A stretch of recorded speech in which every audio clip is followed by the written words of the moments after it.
ചില ആളുകളൊക്കെ എപ്പോഴും ഇങ്ങനെ ക്ലിനിക്കിലൊക്കെ വന്നിട്ട് അവർ പറയാറുണ്ട് തൊണ്ടയിൽ ഇങ്ങനെ കഫം ഇടക്കിടക്ക് ഇങ്ങനെ ഉണ്ടാവുന്നുണ്ട്, അതിന്റെ കാരണം എന്താണെന്നൊക്കെ ചോദിക്കാറുണ്ട്.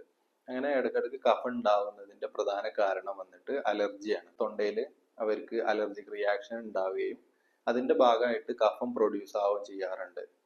അതുപോലെ തന്നെയാണ് ഡസ്റ്റ് അലർജി എന്ന് പറയുന്ന പൊടി കാരണം ഉണ്ടാവുന്ന അലർജിയും, അതുപോലെ അവർ ശ്വസിക്കുന്ന വായുവിലുള്ള പൊടിയോ അവർ ചെയ്യുന്ന ജോലിയുടെ ഭാഗമായിട്ടുള്ള പൊടിയൊക്കെ ഈ ഒരു കഫം ഉണ്ടാവുന്നതിന് അലർജനായിട്ട് പ്രവർത്തിക്കുകയും അത് ഒരു കഫം ഉണ്ടാക്കുന്ന രീതിയിലുള്ള ഒരു പ്രവർത്തനം ഉണ്ടാവുകയും ചെയ്യും. അങ്ങനെ അലർജിക് ബ്രോങ്കൈറ്റിസോ അല്ലെങ്കിൽ അലർജിക് ഫാരിഞ്ചൈറ്റിസിന്റെ ഒക്കെ ഭാഗമായിട്ടാണ് തൊണ്ടയിൽ കൂടുതലായിട്ട് അവർക്ക് കഫം കണ്ടുവരാറ്. അതുപോലെ തന്നെ കൂടുതലായിട്ട് മിൽക്ക് പ്രൊഡക്റ്റുകൾ, പാലോ അല്ലെങ്കിൽ തൈര്, മോര് ഇങ്ങനെയുള്ള മിൽക്ക് പ്രൊഡക്റ്റ് ഒക്കെ കൂടുതലായിട്ട് ഉപയോഗിക്കുന്നത് വഴിയും അവരുടെ ഈ ഒരു ഗട്ടിലൊക്കെ കൂടുതൽ കഫം ഉണ്ടാവാനും ഒക്കെ അത് കാരണമാവാറുണ്ട്.